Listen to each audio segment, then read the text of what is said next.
रावण के जन्म की कथा। जब श्री राम अयोध्या में राज्य करने लगे तब एक दिन समस्त ऋषि मुनि श्री रघुनाथ जी का अभिनंदन करने के लिए अयोध्यापुरी में आए। श्री रामचंद्र जी ने उन सब का यथोचित सत्कार किया। वार्तालाप करते हुए अगस्त्य मुनि कहने लगे, युद्ध में आपने जो रावण का संहार किया वह कोई बड़ी बात नहीं है, परंतु द्वंद्व युद्ध में लक्ष्मण के द्वारा इंद्रजित का वध सबसे अधिक आश्चर्य की बात है। यह मायावी राक्षस युद्ध में सब प्राणियों के लिए अवध्य था। उनकी बात सुनकर रामचंद्र जी को बड़ा आश्चर्य हुआ।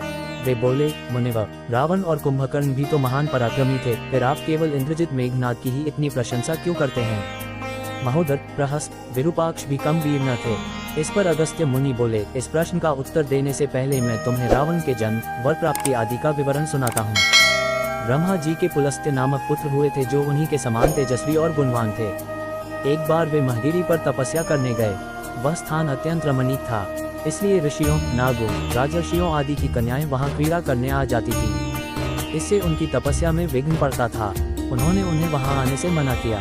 जब वे नहीं मानी तो उन्होंने शाप दे दिया कि कल से जो लड़की यहाँ मुझे दिखाई देगी वह गर्भवती हो जाएगी। शेष सब कन्याओं ने तो वहां आना बंद कर दिया, परंतु राजर्षि तृणबिंदु की कन्या शाप की बात से अनजान होने के कारण उस आश्रम में आ गई और महर्षि की दृष्टि पड़ते ही गर्भवती हो गई। जब तृणबिंदु को ये बात मालूम हुई तो उन्होंने अपने कन्या को पत्नी के रूप में महर्षि को अर्पित कर दिया। इस प्रकार विश्रवा का जन्म हुआ जो अपने पिता के समान वेदविद और धर्मात्मा हुआ।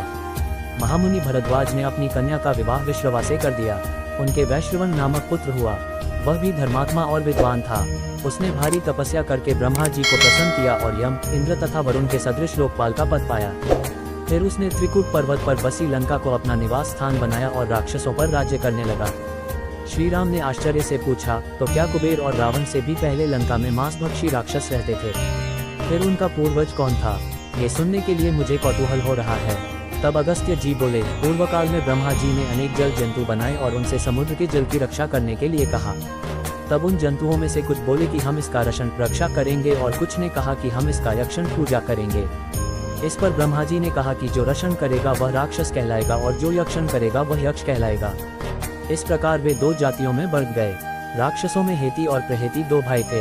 प्रहेति तपस्या करने चला गया, परंतु हेति ने भया से विवाह किया जिससे उसके विद्युत्केश नामक पुत्र उत्पन्न हुआ। विद्युत्केश के सुकेश नामक पराक्रमी पुत्र हुआ। सुकेश के माल्यवान, सुमाली और माली नामक तीन पुत्र हुए। तीनों ने ब्रह्मा जी की तपस्या करके यह वरदान प्राप्त कर लिए कि हम लोगों का प्रेम अटूट हो और हमें कोई पराजित न कर सके। वर पाकर वे निर्भय हो गए और असुरों को सताने लगे। उन्होंने विश्वकर्मा से एक अत्यंत सुंदर नगर बनाने के लिए कहा। इस पर विश्वकर्मा ने उन्हें लंकापुरी का पता बताकर भेज दिया। वहां वे बड़े आनंद के साथ रहने लगे। माल्यवान के वज्रमुष्टि, विरूपाक्ष, दुर्मुख, सुप्तग्न, यज्ञकोप, मत और उन्मत नामक 7 पुत्र हुए। सुमाली के प्रहस्त, अकंपन, विकट, कालिकामुख, धूम्राक्ष, दंत, सुपार्श, सहनादि, प्रधस एवं भारकर्ण नाम के 10 पुत्र हुए। माली के अनल, अनिल, हर और संपाति नामक 4 पुत्र हुए। ये सब बलवान और दुष्ट प्रकृति होने के कारण ऋषि मुनियों को कष्ट दिया करते थे। उनके कष्टों से दुखी होकर ऋषि मुनिगण जब भगवान विष्णु की शरण में गए तो उन्होंने आश्वासन दिया कि हे ऋषियों, मैं इन दुष्टों का अवश्य ही नाश करूंगा।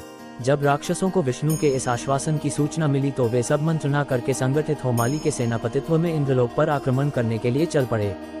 समाचार पाकर भगवान विष्णु ने अपने अस्त्र शस्त्र संभाले और राक्षसों का संहार करने लगे।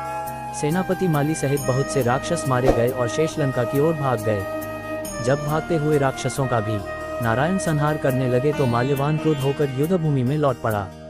भगवान विष्णु के हाथों अंत में वह भी काल का ग्रास बना। शेष बचे हुए राक्षस सुमाली के नेतृत्व में लंका को त्याग कर पाताल में जा बसे और लंका पर कुबेर का राज्य स्थापित हुआ।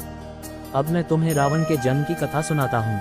राक्षसों के विनाश से दुखी होकर सुमाली ने अपनी पुत्री कैकसी से कहा कि पुत्री, राक्षस वंश के कल्याण के लिए मैं चाहता हूं कि तुम परम पराक्रमी महर्षि विश्रवा के पास जाकर उनसे पुत्र प्राप्त करो। वही पुत्र हम राक्षसों की देवताओं से रक्षा कर सकता है।